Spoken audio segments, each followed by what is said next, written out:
Selamat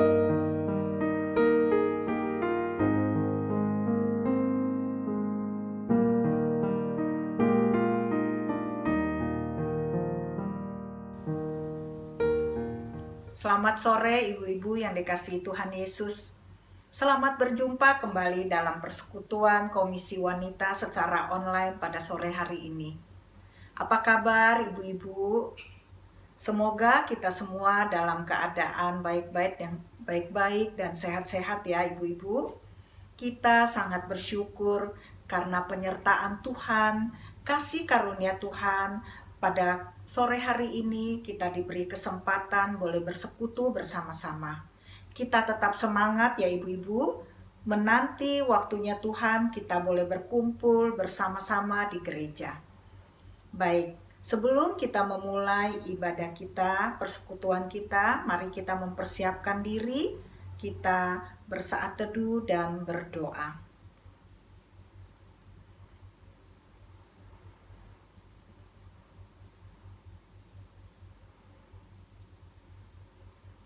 Bapa di surga, kami sungguh bersyukur pada sore hari ini kami boleh berkumpul bersama-sama bersekutu di dalam rumah kami masing-masing ya Bapa. Kami memohon Tuhan boleh hadir di tengah-tengah setiap kami. Kami mau berjumpa dengan Engkau ya Bapa melalui firman yang kami dengar. Tuhan tolong setiap kami ya Bapa. Ampuni segala dosa dan kesalahan kami Tuhan. Terima kasih Bapa yang baik, hanya di dalam nama Tuhan Yesus kami berdoa. Amin. Ibu-ibu yang terkasih, senantiasalah kita mengucap syukur, kita tetap berdoa, kita senantiasa juga percaya kepada Tuhan, kita tetap setia kepada Tuhan, walaupun hidup ini hari demi hari semakin sulit. Kita percaya, kita tidak perlu khawatir, tidak perlu takut, karena Tuhan senantiasa berjalan bersama-sama dengan kita, dapat melewati semua, sekalipun sesulit apapun. Amin ibu-ibu. Baik, kita akan menaikkan satu pujian hidup kita yang benar. Kita senantiasa mengucap syukur ya ibu-ibu.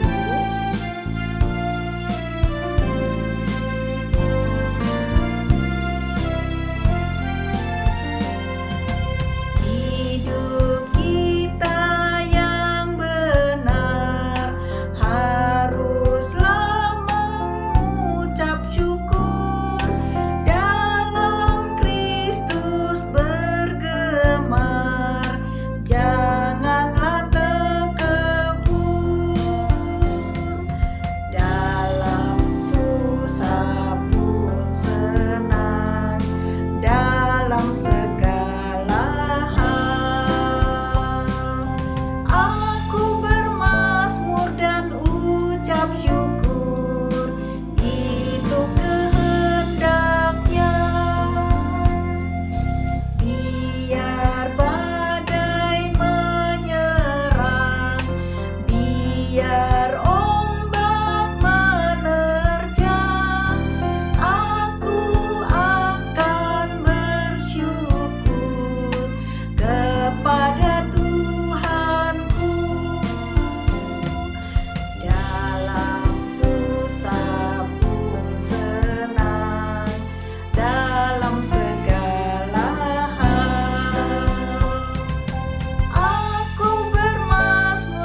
Mari kita siapkan hati untuk mendengarkan firman Tuhan yang akan disampaikan oleh Pendeta Lydia Novelia.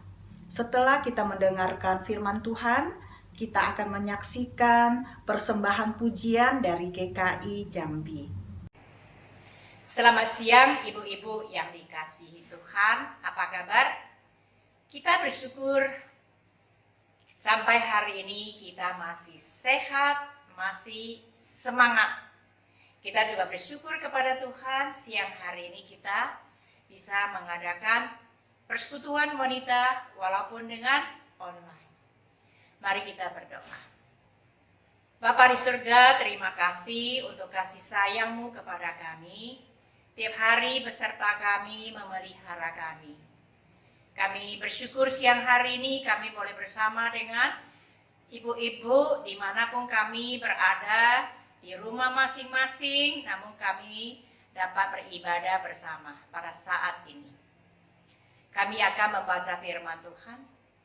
Mohon Tuhan berikan kami hikmat dan pengertian, supaya kami boleh memahaminya. Dan mohon Tuhan mengurapi hamba-Mu yang sangat terbatas ini dengan kuasa Roh Kudus-Mu. Mampukan dia untuk menguraikan firman-Mu dengan jelas dan benar. Terima kasih Tuhan. Dalam nama Tuhan Yesus kami berdoa. Amin. Mari kita membuka Alkitab kita. Injil Matius pasal 5 ayat 13 hingga 16. Injil Matius pasal 5 ayat 13 hingga 16. Kamu adalah garam dunia. Jika garam itu menjadi tawar, dengan apakah ia diasinkan? Tidak ada lagi gunanya selain dibuang dan diinjak orang. Kamu adalah terang dunia. Kota terletak di atas gunung, tidak mungkin tersembunyi. Lagi pula orang tidak menyalakan pelita, lalu meletakkannya di bawah gantang, melainkan di atas kaki dian sehingga menerangi semua orang di dalam rumah itu. Demikianlah hendaknya terangmu bercahaya di depan orang, supaya mereka melihat perbuatanmu yang baik dan memuliakan Bapa-Mu yang di surga. Demikian pembacaan firman Tuhan. Berbahagialah mereka yang telah mendengar dan merenungkannya dan menjalankannya dalam keseharian. Injil yang kita baca hari ini adalah salah satu bagian dari khotbah Yesus di atas bukit tentang terang dan garam dunia. Garam mempunyai banyak fungsi. 1. Garam berfungsi untuk memberi rasa, supaya makanan menjadi enak. Saya yakin di dapur setiap rumah pasti ada garam. Permisi tanya, di dapur ibu ada garam atau tidak? Atau di antara kita ada yang berkata, di dapur saya tidak ada garam sama sekali. Ada? Tolong tunjuk tangan. Tidak ada. Setiap rumah, setiap dapur pasti ada garamnya. Mengapa? Karena makanan tanpa garam hambar, tidak ada rasa, tidak enak. Kalau kita adalah garam dunia, artinya kehadiran kita harus memberi rasa yang enak, rasa kenyamanan kepada orang-orang yang ada di sekitar kita. Sebagai contoh, kita adalah ibu-ibu rumah tangga. Selalu sibuk dengan pekerjaan kita, baik di dalam rumah atau juga ada pekerjaan yang di luar rumah, ada usaha di luar rumah, sangat sibuk, tetap peduli, tetap penuh kasih sayang pada suami dan anak-anaknya. Dan juga bisa mengatur rumah tangganya dengan baik, sehingga seisi rumah kelihatannya rapi, bersih, dan suami, anak-anak semua merasa bahagia dan betah di rumah saja. Terutama sekarang kan gak boleh keluar, lebih baik di rumah saja. Jadi rumahnya bersih, rapi, mereka merasa nyaman tinggal di rumah. Maka keberadaan kita sebagai ibu rumah tangga akan menjadi berkat bagi keluarga kita. Kedua, garam berfungsi untuk mengawetkan atau mencegah kebusukan. Sebagai contoh, ikan kalau digaramin tidak cepat busuk dan ikan itu akan menjadi ikan asin. Kiamhe. Ada juga telur asin, kiamneng. Juga ada sayur asin, kiamcai. Dan juga ada loba asin, tidak disebut kiampo, tapi disebut caipo. Semua makanan itu enak-enak. Saya pribadi sangat suka. Kalau kita adalah garam dunia, artinya kita harus memberitakan Injil Kristus kepada orang lain, supaya mereka tidak rusak dalam kehidupannya, supaya mereka tidak binasa dalam dosanya.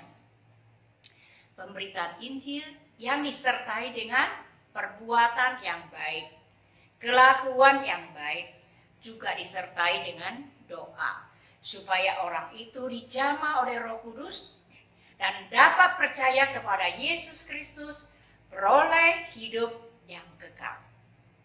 Orang yang percaya dengan sungguh-sungguh akan mengalami perubahan hidup. Ada sebuah cerita tentang seorang pemabuk yang bertobat. Ada temannya mengejek dia. Dan dengan bertanya, apa betul Yesus bisa mengubah air menjadi anggur? Orang itu menjawab, aku tidak tahu apakah Yesus mengubah air menjadi anggur atau tidak. Tetapi di rumahku sendiri, Yesus telah mengubah bir menjadi perabot rumah tangga. Bisa paham kan apa yang disaksikannya? Artinya, dulu dia menghabiskan banyak uang untuk membeli minuman bir. Nah, sampai mabuk-mabuk. Tetapi sekarang, setelah dia percaya kepada Tuhan Yesus, sudah berubah. Uang untuk membeli bir dijadikan untuk membeli perabot rumah tangga. Tidak. Garam berfungsi untuk menyembuhkan, yaitu membasmi, melenyapkan kuman atau bakteri. Sebagai contoh, ada orang sariawan, dia kumur-kumur dengan air garam di mulutnya. Dan ada yang batuk, kumur-kumur air garam di tenggorokannya. Bisa cepat sembuh. Murah, meriah, dan membawa manfaat. Kalau kita adalah garam dunia, artinya kita harus melakukan sesuatu yang bisa membuat orang lain merasa berguna. Seperti salah satu contoh memperbaiki relasi yang baik. Baik di dalam keluarga, gereja, atau tempat di mana kita berada. Apabila ada perselisihan, ada konflik, kita bisa menjadi pendamai.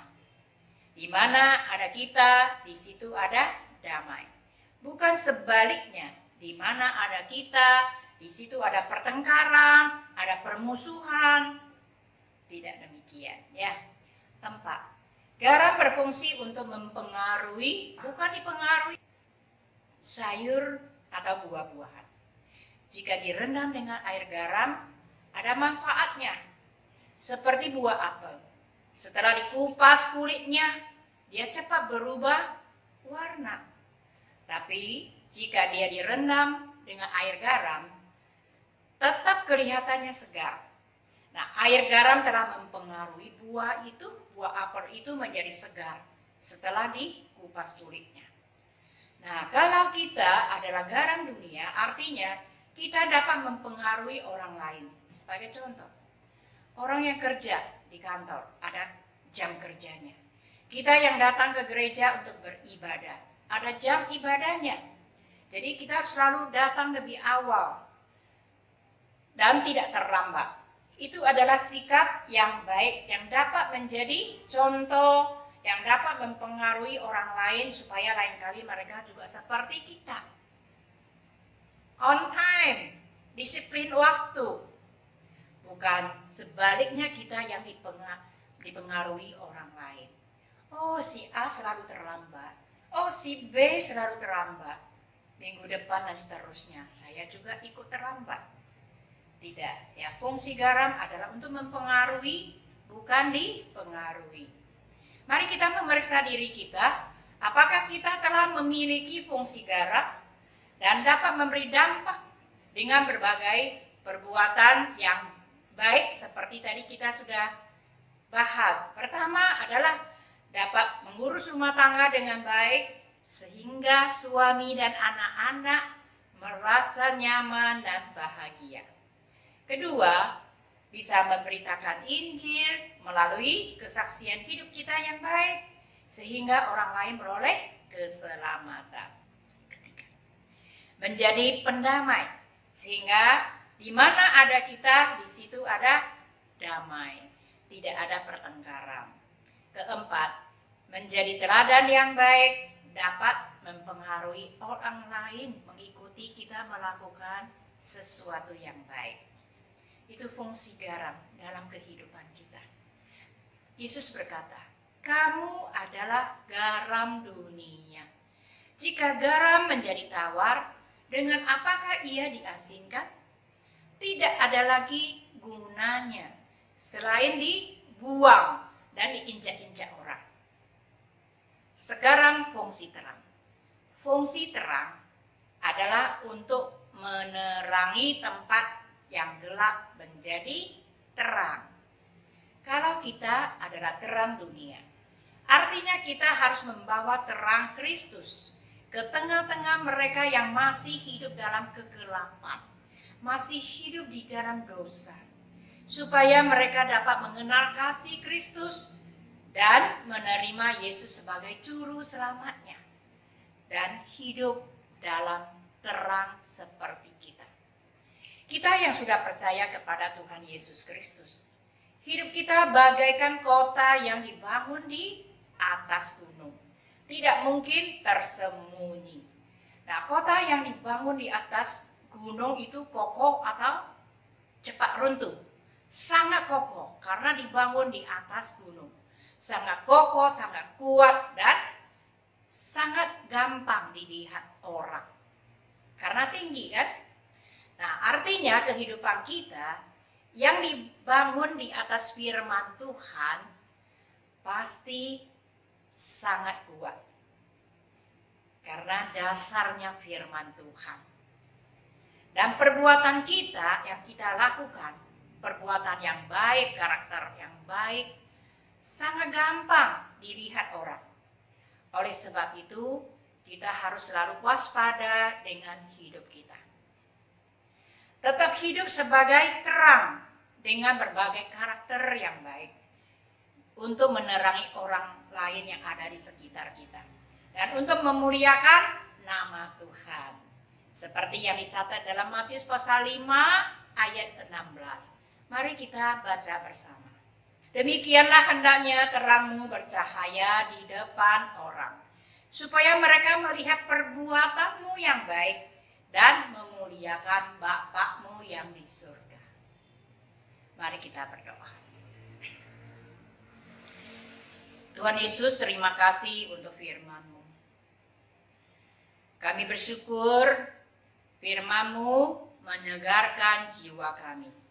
Kami mohon Tuhan menolong kami supaya kami dapat berfungsi sebagai garam dan terang dengan perbuatan yang baik, dapat menjadi saksi Kristus dimanapun kami berada.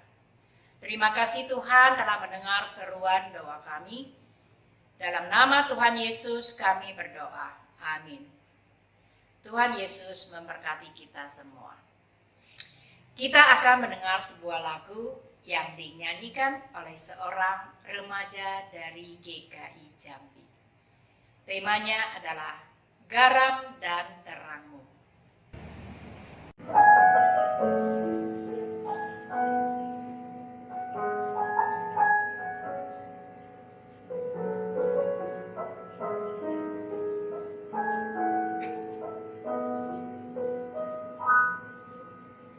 Tuhan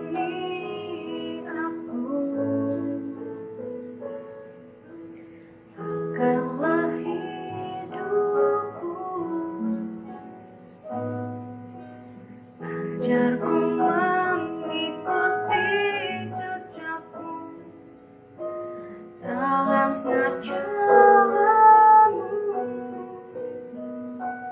Jadikan ku saksimu, geram dan terangmu, melalui tutur kata dan perbuatanku.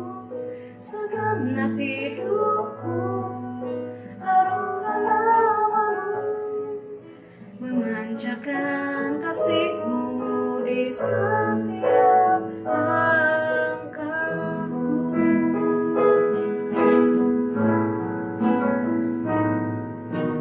Tuhan, ini aku, Engkaulah hidupku. Ajarku mengikuti jejakmu dalam setiap jalanmu. Jadikan ku saksimu, terang dan terangmu, melalui tutur kata dan perbuatanku. Segenap hidupku tinggikan namamu, memancarkan kasihmu di setiap langkahku.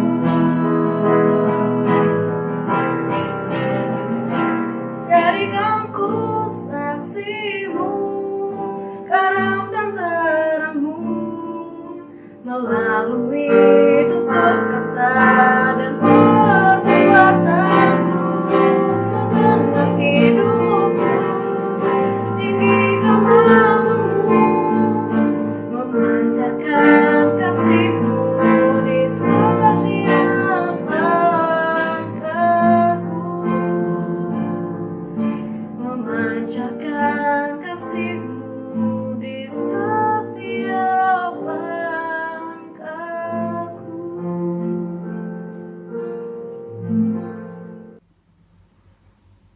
Terima kasih Mose Lydia atas firman-Nya. Tuhan Yesus memberkati.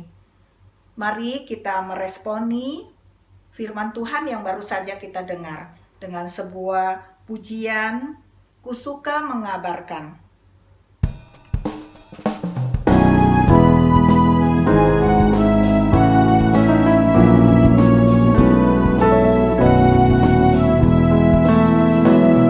Ku suka mengabarkan tentang hal di sorga, tentang kasih Tuhanku yang mati bagi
mengakhiri persekutuan kita dengan berdoa doa Bapa kami. Mari ibu-ibu kita berdoa doa Bapa kami. Bapa kami yang di surga, dikuduskanlah namamu, datanglah kerajaanmu, jadilah kehendakmu di bumi seperti di surga.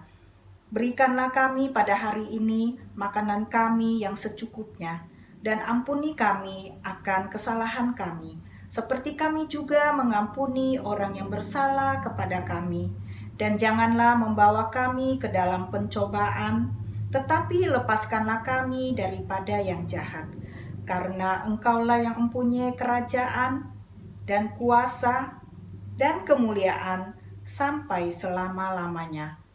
Amin. Selesailah sudah persekutuan komisi pada sore hari ini. Sampai ketemu 2 minggu lagi, yaitu tanggal 28 Juli 2020. Salam sehat dan tetap semangat ibu-ibu. Tuhan Yesus memberkati ibu-ibu dan keluarga.